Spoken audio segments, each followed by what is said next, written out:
Mi hija apuntó con un dedo perfectamente cuidado hacia mí, en la cocina que yo mismo había construido con mis propias manos, y gritó: «Paga tus $2000 de renta o lárgate». Solo tomé una maleta y salí por la puerta principal. Ella creyó que había ganado. No sabía que la casa era mía. Y tampoco sabía que mi primera llamada sería a un agente inmobiliario. Cuando una semana después llegó el aviso de desalojo con su nombre, me llamó histérica, pero la respuesta que le di la dejó completamente sin palabras. Antes de contarte cómo la decisión silenciosa de un padre hizo colapsar el mundo de privilegios de su hija, déjame saber en los comentarios desde dónde estás viendo esto. Y no olvides dar like y suscribirte si crees que el respeto se gana, no se hereda. El silencio en la cocina era más pesado que el aire húmedo de Austin. Mi hija, Jessica, estaba de pie con los brazos cruzados, sosteniendo su teléfono como si fuera un arma lista para usar. Su esposo, Tom, se apoyaba en la encimera de granito, una que yo mismo había instalado un sofocante julio, con una sonrisa que no alcanzaba sus ojos. Él era el arquitecto de esta pequeña emboscada. Lo sentía. Las hojas de cálculo eran su lenguaje, una forma fría y clínica de disfrazar la codicia de lógica. «Es simple, Frank», dijo Tom, con voz suave como piedra pulida. Deslizó una hoja por la isla. Era, por supuesto, una hoja de cálculo. Columnas de impuestos de propiedad, seguro de vivienda, servicios, incluso una línea para mantenimiento del jardín, que no era otra cosa que yo, de rodillas cada sábado, arrancando maleza. El costo mensual de esta casa es de poco más de $6000. Somos una familia de 3, tú eres solo una persona. Tu parte es de 2000. Es lo justo. Justo. La palabra flotó en el aire como una mentira perfectamente construida. Esa casa no tenía hipoteca desde hacía 15 años. Mi esposa, Carol, y yo habíamos quemado los papeles en una pequeña ceremonia en el patio trasero, tomados de la mano mientras el humo se perdía en el cielo de Texas. Ella había llamado a esta casa nuestra fortaleza. Y ahora su hija intentaba convertirme en inquilino dentro de sus muros. Miré del rostro engreído de Tom al de Jessica. En sus ojos había una dureza que no veía desde su adolescencia, una rebeldía frágil que me desafiaba a enfrentarla. No era la niña a la que enseñé a andar en bicicleta en esta misma calle, ni la que lloraba cuando se raspaba las rodillas. Era una extraña con su rostro. «Esta es mi casa, Jess», dije, con voz más baja de lo que pretendía. «Tu madre y yo la pagamos. Cada clavo. Cada teja. Y ahora la pagamos nosotros», me gritó. «Nosotros compramos la comida, el internet, el cable. Estamos gastando dinero en este lugar mientras tú solo vives de tu pensión». La comida de la que hablaba eran quesos artesanales y vinos que costaban más que mi presupuesto semanal. El internet era el paquete de alta velocidad que Tom necesitaba para sus días de trabajo desde casa, que en realidad consistían en llamadas por Zoom desde la terraza. 6 meses después de la muerte de Carol, se mudaron conmigo, supuestamente para ayudarme. «Solo por un tiempo, papá», me dijo Jessica entre lágrimas, «para que no estés solo». Ese poco tiempo se convirtió en 2 años. Y la ayuda, en una lenta y silenciosa ocupación. Primero fueron cosas pequeñas, sus velas aromáticas reemplazando las de cera de abeja que le gustaban a Carol. Los palos de golf de Tom apareciendo en el closet del pasillo. Después, repintaron la sala sin consultarme, de un gris frío y estéril. El mes pasado se apoderaron del dormitorio principal, el de Carol y mío, argumentando que las escaleras eran un peligro para mí. Ahora dormía en el pequeño cuarto de huéspedes de la planta baja, un visitante en el corazón de mi propia fortaleza. Y ahora, esto. La renta. Una exigencia para pagar por vivir en una casa que era mía, legal, moral y espiritualmente. Tom notó mi silencio y empujó la hoja de cálculo hacia mí. «Mira, no queremos ser difíciles, Frank, pero tenemos gastos. Jess necesita mantener cierta imagen para sus clientes de la galería. No podemos hacerlo si pagamos todo aquí». Y entonces ocurrió. El quiebre final. Un sonido sordo, limpio, dentro de mi pecho. No era ira. Era algo más frío, más claro. La sensación de un carpintero que encuentra una línea recta en una tabla deformada. Jessica, interpretando mi silencio como debilidad, dio el golpe final. Papá, Tom tiene razón.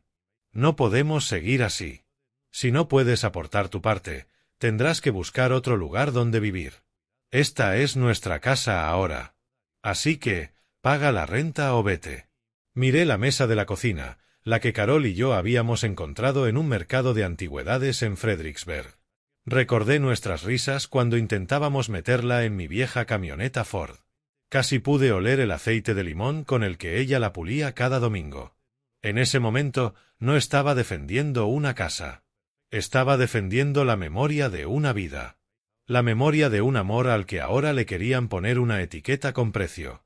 Empujé mi silla hacia atrás. Miré a mi hija, a la extraña en la que se había convertido, y le di justo lo que no esperaba, una rendición tranquila. Está bien, dije. La palabra fue pequeña, pero llenó toda la habitación. La sonrisa de Tom se ensanchó. Jessica parpadeó, confundida por la falta de pelea. ¿Está bien qué? Preguntó. Tienes razón, respondí con voz firme. Es hora de que me vaya. Me levanté, pasé junto a ellos sin decir más, y caminé hacia la habitación de invitados. No me siguieron. Estaban demasiado ocupados celebrando su victoria. No escucharon el sonido de las cerraduras, las que no sabían que existían, a punto de encajar detrás de ellos para siempre. Creyeron que me quitaban la casa. No sabían que estaba a punto de quitarles su mundo entero. De acuerdo, dije. La palabra se sintió sólida, como una piedra angular encajando en su lugar. Hagámoslo.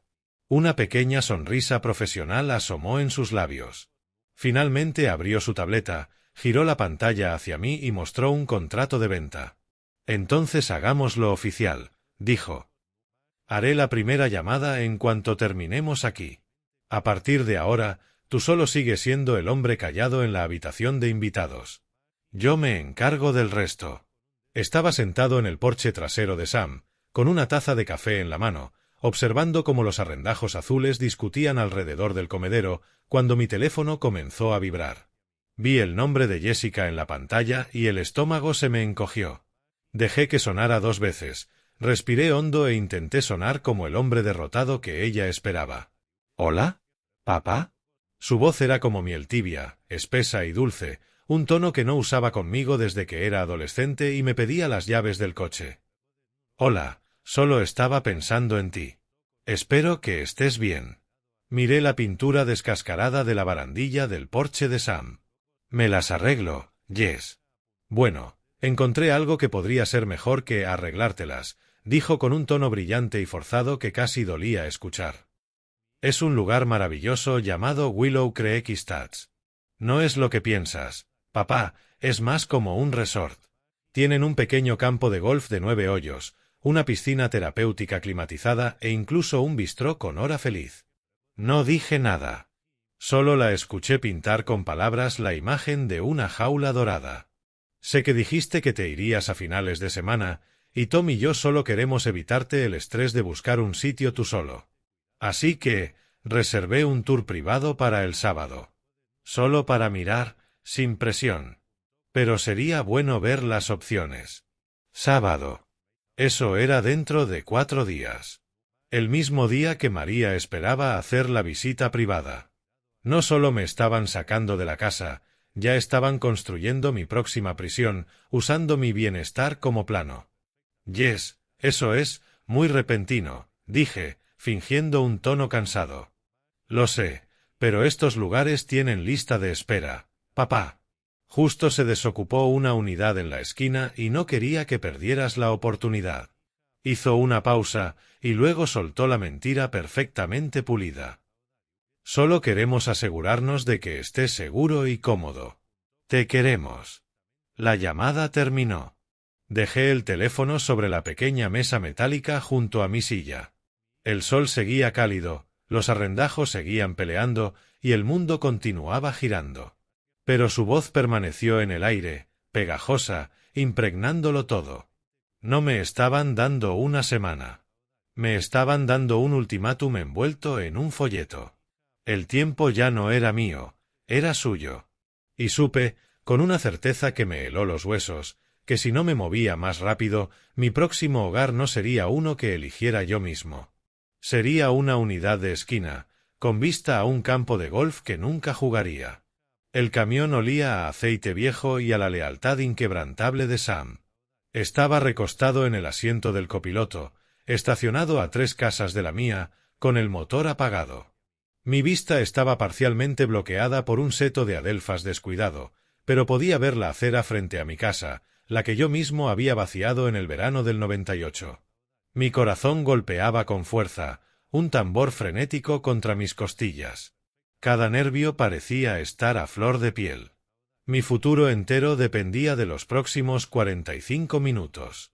En mi jardín, o lo que alguna vez fue mi jardín, Sam estaba rastrillando hojas con calma, reuniéndolas en un montón. Llevaba su viejo overol manchado de grasa y un sombrero de ala ancha, la imagen perfecta de un jubilado sin nada mejor que hacer un jueves por la tarde. Pero su postura era alerta, sus movimientos, precisos. Era mi vigía. Mi única línea de defensa si Jess o Tom regresaban temprano de sus vidas importantes. Teníamos un sistema. Si algún coche doblaba en la calle, se quitaría el sombrero y se secaría la frente. Si era su coche, dejaría caer el rastrillo. Un lenguaje silencioso, simple, el tipo de código que solo los hombres forjan después de años de proyectos compartidos y entendimiento sin palabras. A las 2 en punto exactas, un sedán Volvo gris oscuro, el tipo de coche caro que no hace ruido, se detuvo frente a la acera. El aire se me atascó en la garganta. María García salió del asiento del conductor, tan serena y compuesta como si llegara a tomar el té. Se alisó el frente del blazer y esperó. Las puertas del pasajero se abrieron y los compradores salieron. El doctor Aris Torne era alto y delgado, con un rostro amable y reflexivo.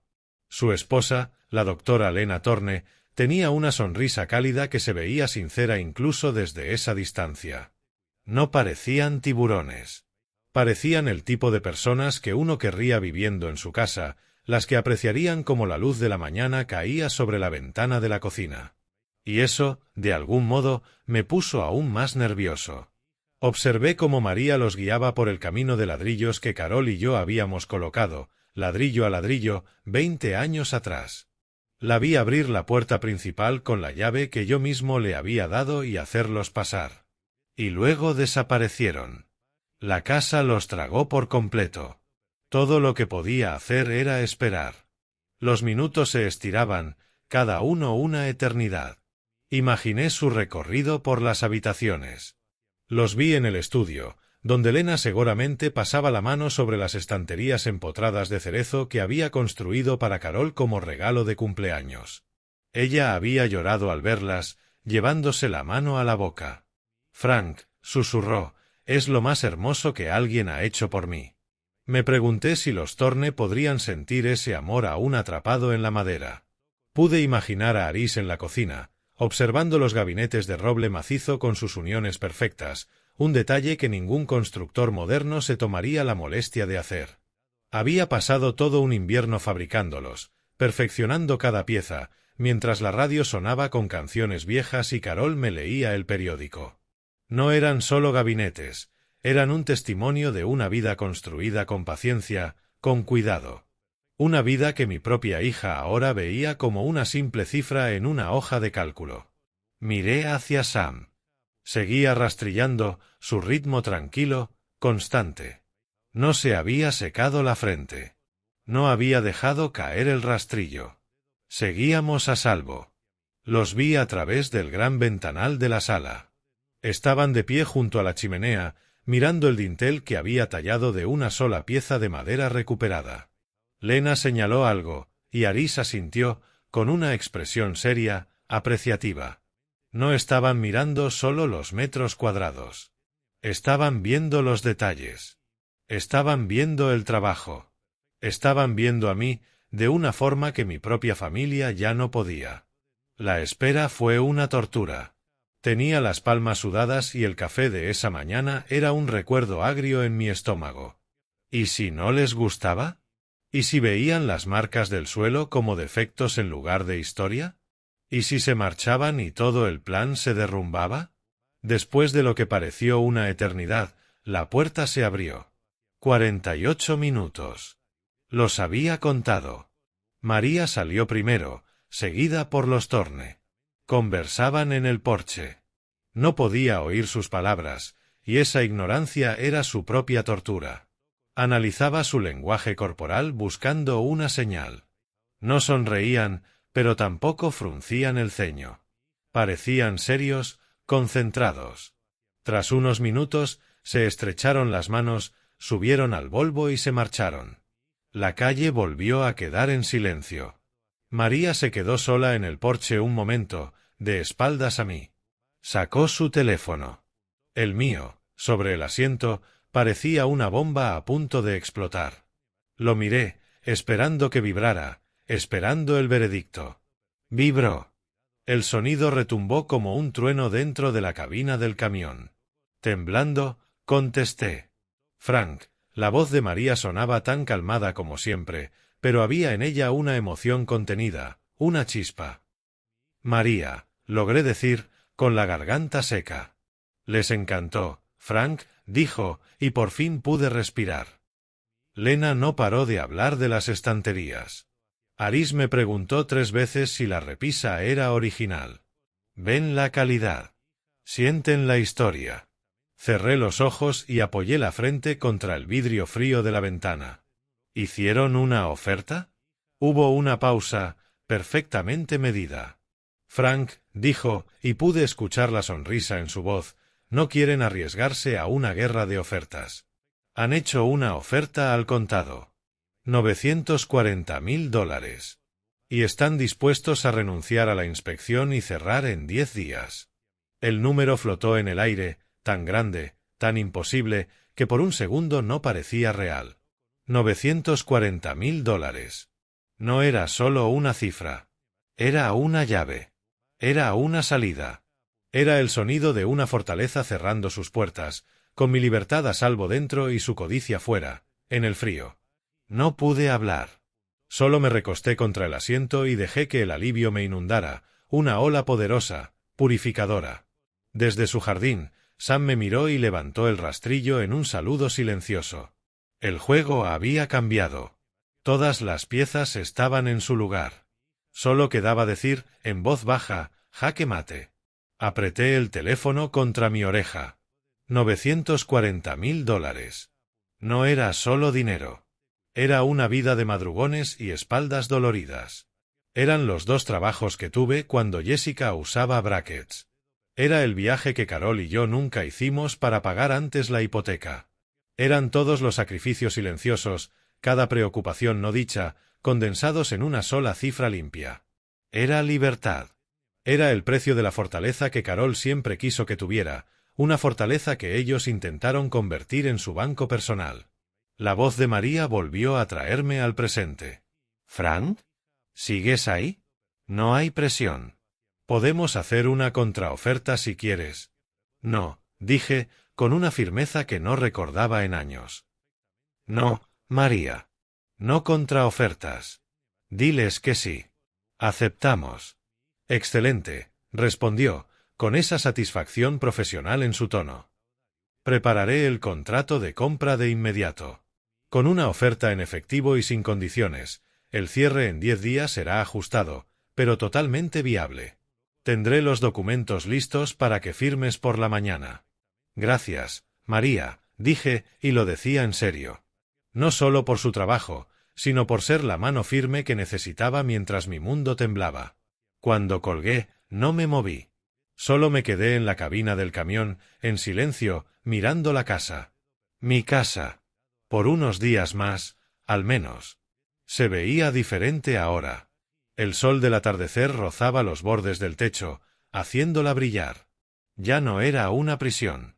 Ni un campo de batalla. Era mi última y más grande herramienta. La llave de mi futuro. Encendí el camión.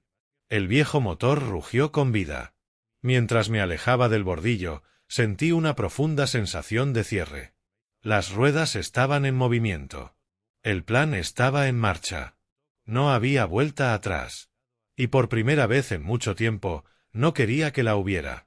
Conducía hacia un futuro que ellos no podrían tocar, financiado por un pasado que intentaron borrar. El día después de firmar los papeles con María fue un martes. Jessica estaba en la galería, y Tom tenía una reunión de sinergia en el centro que, según su calendario del refrigerador, duraría hasta al menos las 5. La casa estaba en silencio. Era el momento perfecto. Sam estacionó su vieja camioneta Ford en mi entrada exactamente a la 1, echándola en reversa hasta el garaje. No tocó el claxon. No hacía falta. Yo ya estaba esperando, con la primera caja en las manos. Trabajamos con ese ritmo silencioso y eficiente que solo se logra después de años de saber cómo se mueve un hombre, cuando necesita ayuda y cuando necesita cargar su propio peso. No eran cajas cualquiera del ático. Eran las cosas que contenían el alma de la casa. Las cosas que no podía dejar que ellos tocaran, ni vender, ni tirar. La primera caja estaba llena de álbumes de fotos. Al pasársela a Sam, la tapa se movió y asomó la esquina de una vieja fotografía.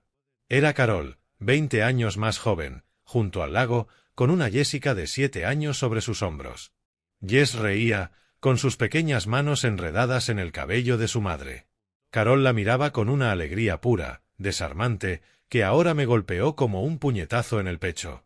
Era la imagen de una familia que ya no existía, una familia que ellos habían desmantelado con cada decisión descuidada. —¿Estás bien, Frank? —preguntó Sam, con voz suave. Solo asentí, incapaz de hablar, y empujé la caja hacia sus manos. Después vinieron las cosas de jardinería de Carol. Su paleta favorita, el mango liso y oscuro por los años de uso. Sus viejos guantes de lona, aún endurecidos por la tierra seca de los rosales que tanto amaba. La recordé ahí fuera, tarareando para sí misma, hablándole a sus plantas como si fueran viejas amigas. «Hay que ensuciarse las manos para que crezca algo hermoso», Frank solía decir, mientras se limpiaba una mancha de tierra en la mejilla. Sentí un nudo en la garganta. Me estaba ensuciando las manos otra vez, Carol. Lo hacía para proteger lo más hermoso que habíamos cultivado juntos. La más pesada fue la última, el viejo baúl de cedro que estaba al pie de nuestra cama, el que había hecho su abuelo.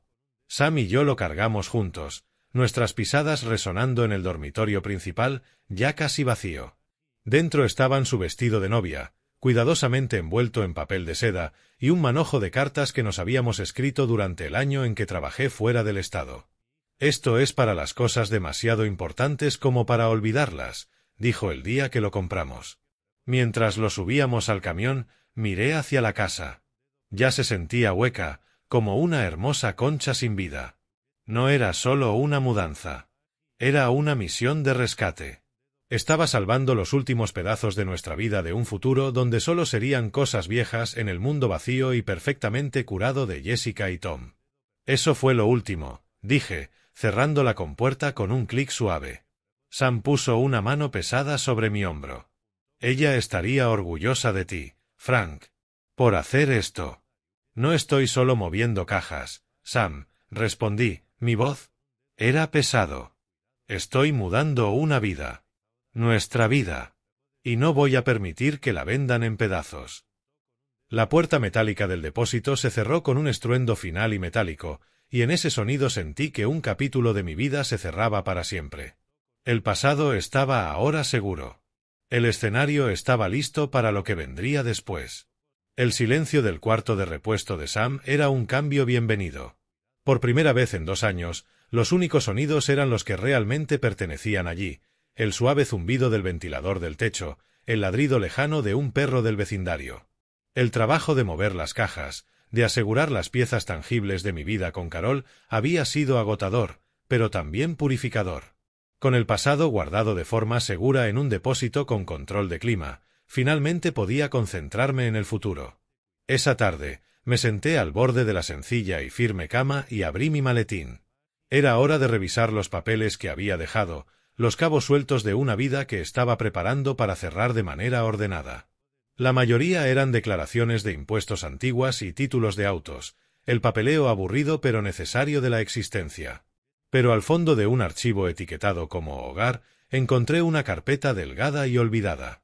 La etiqueta, escrita con la elegante caligrafía de Carol, decía simplemente «tarjeta de emergencia». Casi había olvidado que existía. Hace años, cuando Jessica fue a la universidad, habíamos abierto una tarjeta de crédito conjunta para ella. No era para compras ni diversión, era únicamente para emergencias reales. Un pinchazo de llanta en un viaje largo, un copago médico que no pudiera cubrir. Le habíamos dicho que la usara solo si realmente estaba atrapada. No había visto un estado de cuenta en una década y había asumido que ella cerró la cuenta cuando se casó. Pero dentro de la carpeta había un solo sobre sin abrir de la compañía de tarjeta de crédito, entregado por error en la casa el mes pasado. Deslicé mi dedo bajo la solapa, mi curiosidad despierta. Esperaba ver un estado de cuenta con saldo cero, una cuenta inactiva. En cambio, el número al final de la página me dejó sin aire. El saldo superaba los $12,000. Mis ojos recorrieron la lista de cargos, y un frío nauseabundo comenzó a acumularse en mi estómago. No era una lista de emergencias. Era un registro de su vida, una vida que yo estaba financiando sin saberlo. $450 en un restaurante llamado Le Beau Bistro. $800 en una boutique cuyo nombre ni reconocía.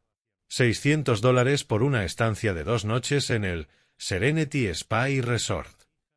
Había docenas de otros cargos, viajes en Uber, cafeterías caras, suscripciones en línea a servicios que jamás había oído.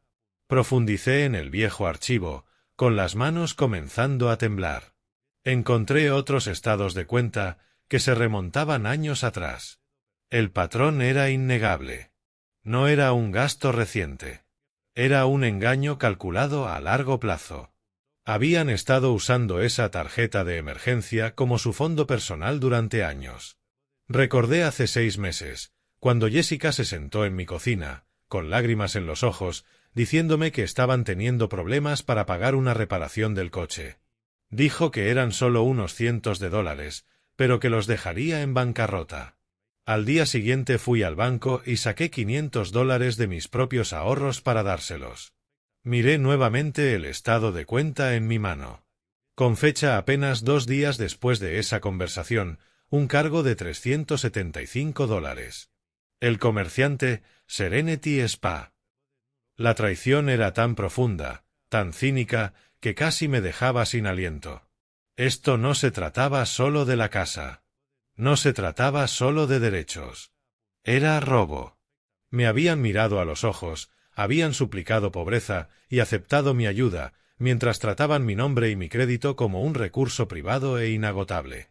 Sus demandas de alquiler, sus afirmaciones de que estaban soportando la carga financiera de la casa, todo era una mentira, una narrativa cuidadosamente construida para enmascarar su codicia parasitaria.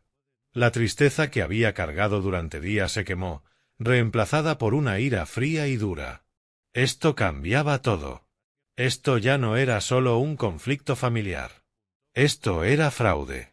Extendí los estados de cuenta sobre la cama, con las manos ya firmes. Saqué mi teléfono y, con la precisión de un carpintero marcando un corte, tomé una foto clara de cada página. Abrí mi correo electrónico, adjunté las imágenes y las envié a David Chen. El asunto fue simple, documentación adicional. En el cuerpo del mensaje escribí solo una oración. David, parece que el problema es más grande de lo que pensábamos. Al enviar el correo, el suave sonido de salida del mensaje de mi teléfono se sintió como el primer disparo de una guerra que nunca quise, pero que ahora sabía, con absoluta certeza, que iba a ganar. No esperé la respuesta de David.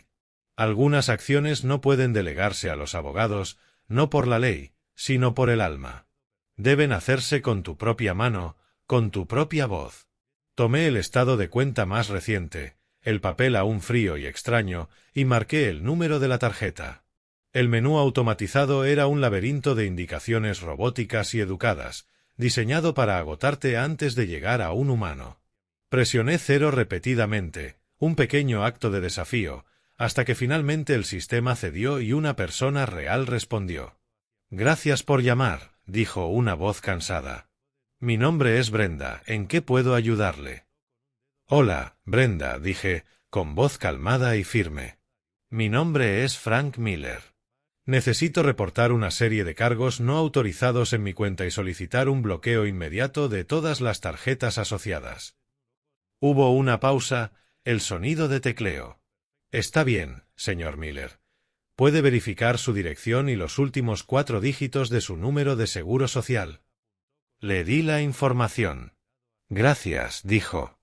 Ahora, ¿puede indicarme la fecha y el monto del último cargo que cree que es fraudulento? Miré el estado de cuenta, la larga lista de sus indulgencias, y una risa amarga casi se escapó. Brenda, dije, con voz baja, el último cargo autorizado en esta cuenta fue para un libro universitario de mi hija en el otoño de 2010. Todas las transacciones posteriores han sido fraudulentas. El silencio al otro lado fue diferente esta vez. No era procedural, era humano. Pude escuchar un pequeño suspiro. Ya veo, señor, dijo, su tono profesional ahora teñido de otra cosa. Lástima, tal vez. Oh, sorpresa. Estoy colocando un bloqueo inmediato en la cuenta. La segunda titular, Jessica Miller, ya no tendrá acceso. La cuenta está bloqueada. Gracias, dije, y colgué. Había cortado uno de sus pilares de vida. Un pequeño acto invisible de rebeldía que no notarían hasta la próxima vez que Jessica intentara comprar un café de $5 y se encontrara con la fría pared del rechazo. Me levanté y caminé hacia la ventana del cuarto de repuesto de Sam. Mi vieja casa estaba al lado, las luces encendidas en la cocina, probablemente decidiendo qué cenar. Mi mirada se posó en el calendario colgado en la pared de Sam. Hoy era miércoles. María presentaría los últimos documentos de la venta mañana. El cierre estaba programado para la mañana del lunes. Los nuevos propietarios, los Torne, tomarían posesión legal el martes a las 9 en punto. 6 días. En 6 días, su mundo, aquel que habían construido sobre mi base, mi crédito, mi silencio, dejaría de existir. Estaban allí ahora, riendo, haciendo planes, completamente ajenos a que vivían en una casa que ya estaba vendida. La trampa estaba lista. Todas las piezas estaban perfectamente en su lugar. Solo debía esperar a que caminaran directo hacia ella. La oficina de la compañía de títulos estaba en el 7º piso de un edificio del centro, en una sala de conferencias que parecía diseñada para absorber emociones. Las paredes eran beige neutro, la mesa de madera oscura pulida e implacable, y el único arte un cuadro abstracto enmarcado que parecía una tormenta en el mar. Muy apropiado. Me senté en un lado de la mesa con David Chen. Del otro lado estaban el doctor Aris y la doctora Lena Torne, los nuevos propietarios de la obra de mi vida. Una mujer eficiente y cortés llamada Susan, agente de cierre, estaba al frente, con un grueso montón de documentos perfectamente alineados. El aire estaba inmóvil, lleno de aquel reverente silencio que precede la firma de documentos legalmente vinculantes. Susan nos guió por las páginas finales con voz calmada y experimentada, el estado HUD, la escritura, los formularios de impuestos. Una letanía de números y cláusulas, un mapa legal de la transacción que lo cambiaría todo. Escuché cada palabra, pero mi mente estaba en otro lugar. Pensaba en Carol, en el día que firmamos los primeros papeles de aquella casa, con nuestras manos ligeramente temblorosas, los corazones llenos de un futuro que creíamos predecible. Cuando me tocó a mí, Susan deslizó la última página frente a mí. Aquí, señor Miller, dijo, señalando la línea inferior. Tomé la pluma. Pesaba en mi mano, más que cualquier martillo que hubiera sostenido. Esto era todo. El paso final e irreversible. El punto de no retorno. Mi mano estaba perfectamente firme al firmar mi nombre, Frank Miller. La tinta era oscura y definitiva sobre el papel blanco y limpio. No era la firma temblorosa de un hombre confundido. Era la firma firme y segura de un hombre que sabía exactamente lo que hacía. El doctor Torne firmó a continuación, su mano igual de firme. Nos miramos a través de la mesa y nos saludamos con un breve y respetuoso gesto. No conocía toda mi historia, pero en sus ojos vi comprensión. Era un hombre que valoraba lo que estaba hecho para durar. Susan tomó los papeles, su sello de notario suspendido un momento antes de bajar con un golpe sólido y satisfactorio. El sonido resonó en la sala silenciosa. Estaba hecho.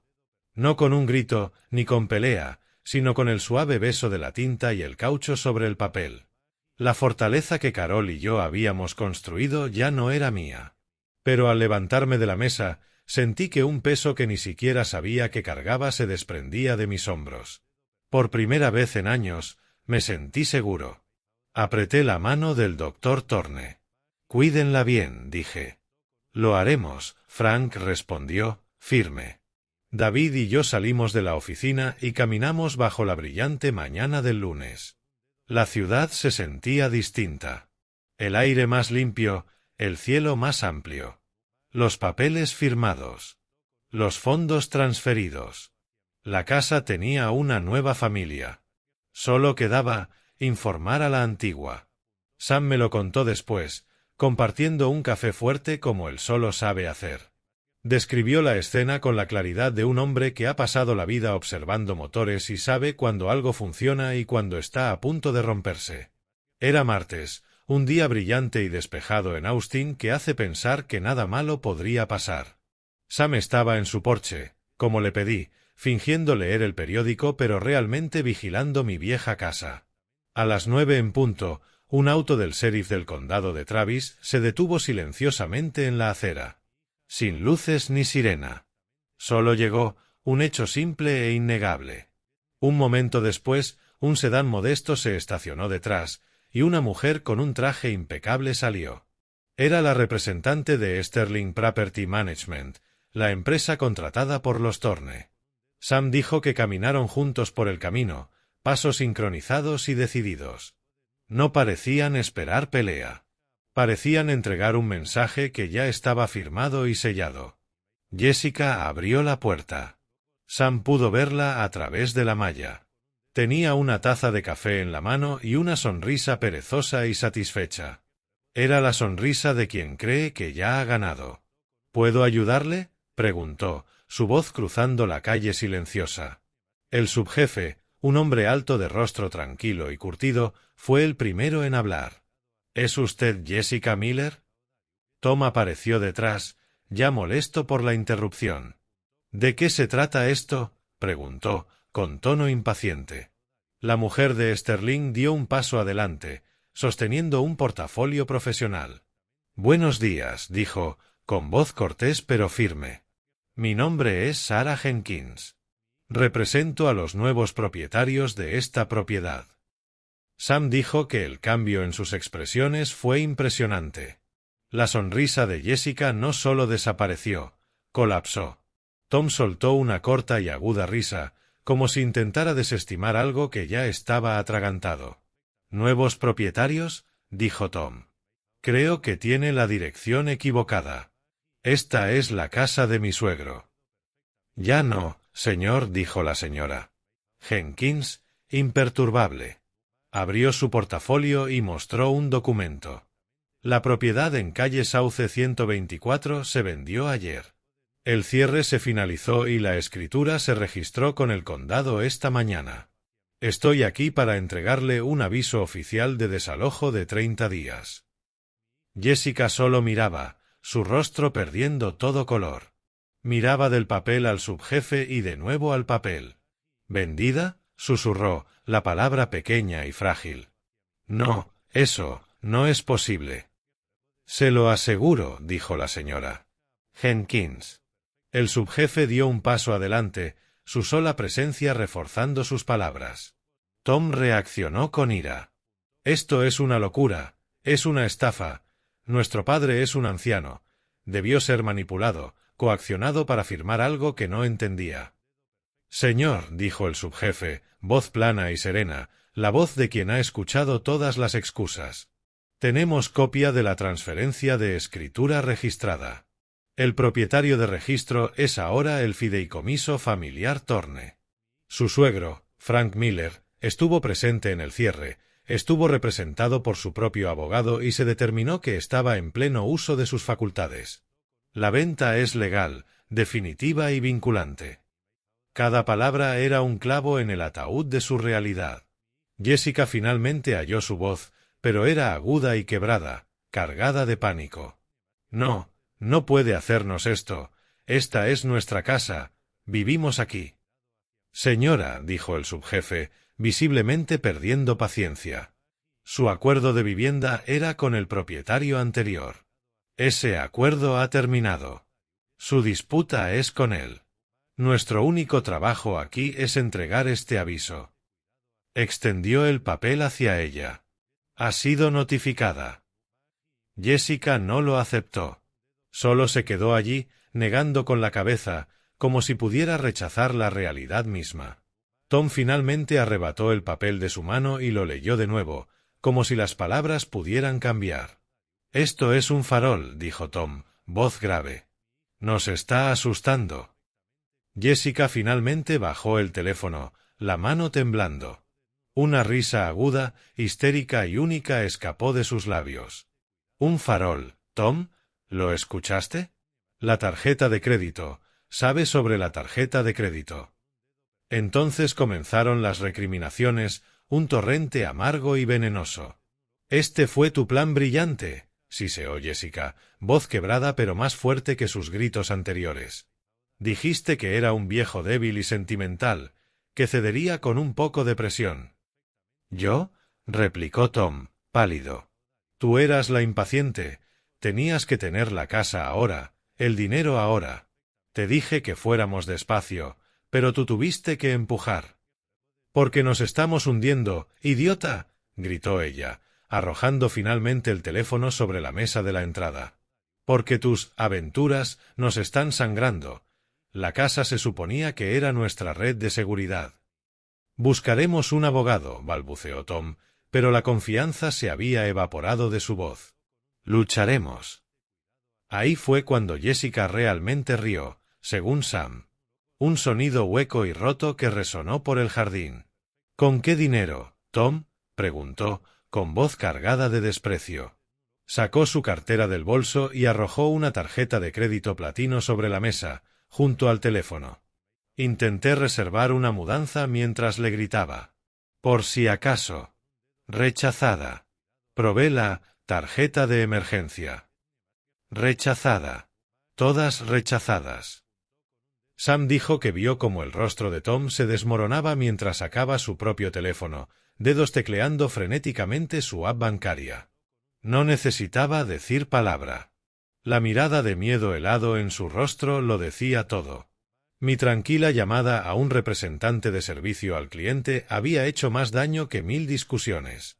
No solo había tomado su futuro, había destruido su presente. Ya no eran conquistadores en su nuevo castillo. Solo 2 personas, atrapadas en la hermosa entrada de una casa que ya no les pertenecía, sin dinero, sin influencia y con la amenaza muy real de acciones legales. La lucha había terminado. Todo lo que quedaba era el colapso. Una semana después, me encontré nuevamente en la tranquila oficina de David Shen, en el 7º piso.